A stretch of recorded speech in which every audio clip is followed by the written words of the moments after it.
5 ఏళ్ళు ముఖ్యమంత్రిగా ఉంటూ కుప్పంలో ఇల్లు కట్టుకోలేదు. 10 ఏళ్ల నుంచి పార్టీ అధ్యక్షుడిగా ఉంటూ ఆంధ్రప్రదేశ్ రాష్ట్రంలో సొంత ఇల్లు కట్టుకోలేదు. మొన్న ఈ మధ్య ఇప్పుడు పిఠాపురంలో ఒక ఇల్లు కొనుక్కుని గృహప్రవేశం చేశారట. చంద్రబాబు నాయుడు గారు కుప్పంలో ఇల్లు కట్టుకుంటున్నారట. అది పూర్తవుతుందో లేదో తెలియదు మనకి. పూర్తి చేసిన తర్వాత అక్కడ ఉంటారో ఉండరో కూడా తెలియదు మనకి. ఇప్పుడు కొత్తగా తెలుగుదేశం పార్టీ తరఫున ప్రచారానికి ప్రవాస భారతీయులట. వీళ్ళు ఏదైనా చంద్రబాబు నాయుడు గారు మేనిఫెస్టోలో పెట్టినవి ఏమన్నా అమలు చేయకపోతే మనం వీళ్ళని అడగాలంటే మనం అమెరికా వెళ్ళి అడగాలి, లేకపోతే కెనడా వెళ్ళి అడగాలి, ఆస్ట్రేలియా వెళ్ళి అడగాలి, సింగపూర్ వెళ్ళి అడగాలి, జర్మనీ వెళ్ళి అడగాలి, జపాన్ 193 దేశాలు, ఒకటి కాదు రెండు కాదు 193 దేశాల్లో అభిమానులు ఉన్నారట చంద్రబాబు నాయుడు గారికి. వాళ్ళందరూ వచ్చి ప్రచారం చేస్తున్నారట. మనం 193 దేశాలు వెళ్ళాలి. చంద్రబాబు నాయుడు గారు, పవన్ కళ్యాణ్ గారు కలిసి విడుదల చేసిన మేనిఫెస్టోలో ఏదైనా అమలు చేయకపోతే మనం ఎవరినన్నా ప్రశ్నించాలి, అడగాలి అనుకుంటే 193 దేశాలు తిరగాలి మనం. జగన్మోహన్ రెడ్డి గారు అయితే తాడేపల్లిలోనే ఉంటాడు హాయిగా, అక్కడికే వెళ్ళి కలవచ్చు ఆయన్ని. లేదంటే పక్కనే పులివెందులు ఉన్నది ఒక జిల్లా పక్కన, అక్కడికి వెళ్ళి ఆయన కలవచ్చు. చంద్రబాబు నాయుడు గారిని ఎక్కడ కలవాలి? హైదరాబాద్లో కలవాలా?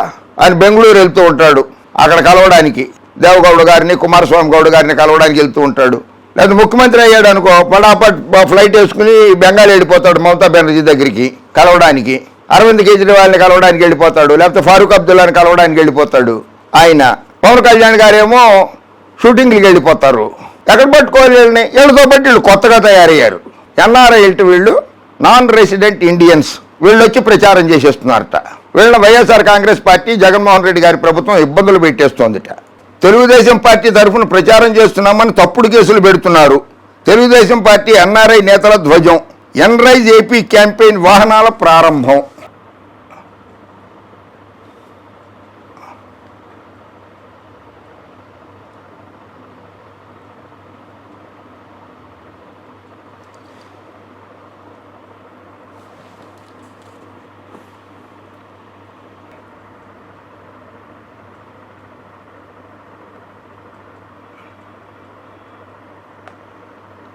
ఈ ఎన్నికల్లో ఆంధ్రప్రదేశ్లో తెలుగుదేశం పార్టీ తరఫున ప్రచారం చేయడానికి వచ్చిన తమని వైకాపా ప్రభుత్వం వేధిస్తోందని, తప్పుడు కేసులు బనాయిస్తూ భయభ్రాంతులకు గురి చేస్తోందని తెలుగుదేశం పార్టీ ఎన్ఆర్ఐ విభాగం నేతలు ధ్వజమెత్తారు. వివిధ నియోజకవర్గాల్లో ప్రచారం చేస్తున్న తమ పార్టీ ఎన్ఆర్ఐ విభాగం నాయకుల్ని పోలీస్ స్టేషన్లకు పిలిచి బెదిరిస్తున్నారని మండిపడ్డారు. ఏ పోలీస్ స్టేషన్లకి ఎవరెవరిని పిలిచారు? విదేశీయులు భారతదేశంలో అడుగు పెడితే వారి కార్యకలాపాల మీద నిఘా పెట్టాలని చెప్పి చట్టాలు చెబుతున్నాయి. మీరు విదేశాల్లో ఉంటున్నారా, లేకపోతే ఆంధ్రప్రదేశ్లో ఉంటున్నారా? మీకు పర్మనెంట్ రెసిడెన్స్ ఉందా లేదా? అక్కడ అమెరికన్ సిటిజన్షిప్పో, ఆస్ట్రేలియన్ సిటిజన్షిప్పో, కెనడియన్ సిటిజన్షిప్ తోటో అక్కడ బతుకుతున్నారా లేదా? రెండో ప్రశ్న. అక్కడ పౌరసత్వం తీసుకుని వచ్చి ఇక్కడ ప్రచారం చేస్తే ఇతర దేశాల వాళ్ళు వచ్చి ఇక్కడ ప్రచారం చేయవచ్చా? భారతదేశ చట్టాలు ఒప్పుకోవు.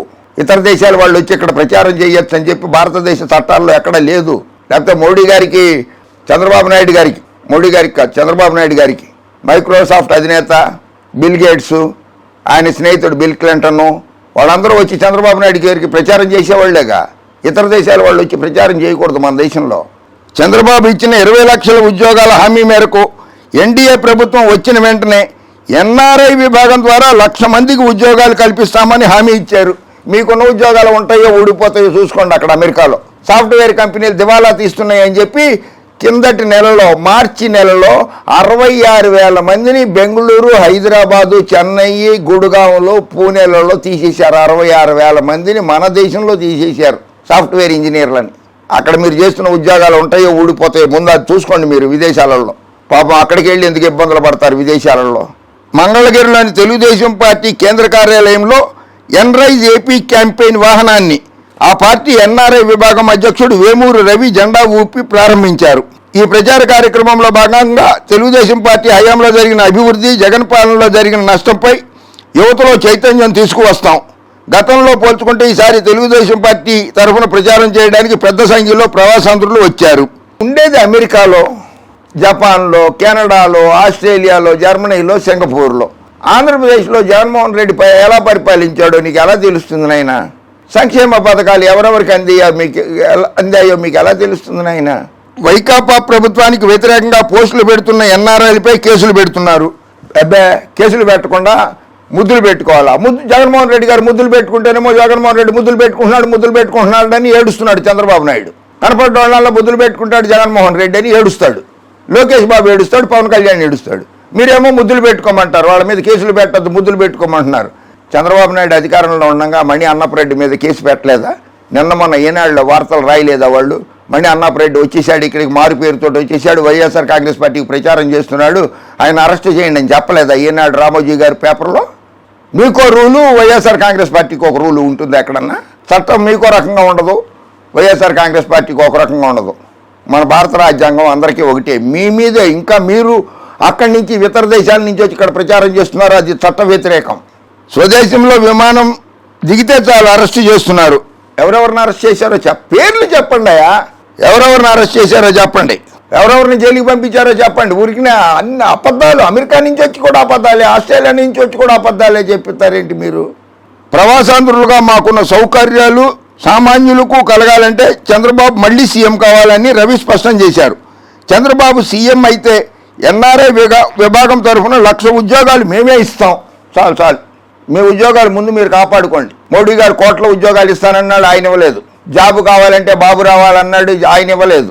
ఇప్పుడు మీరు అమెరికా నుంచి వచ్చి మేము ఉద్యోగాలు ఇస్తామంటారు. మీరు ఉద్యోగాలు ఇవ్వకపోతే మేము అమెరికానో లండనో ఎన్ఆర్ఐ ఇది కెనడానో జర్మనీయో వచ్చి అడగాలి మిమ్మల్ని, మాకెందుకు ఉద్యోగం ఇవ్వలేదని.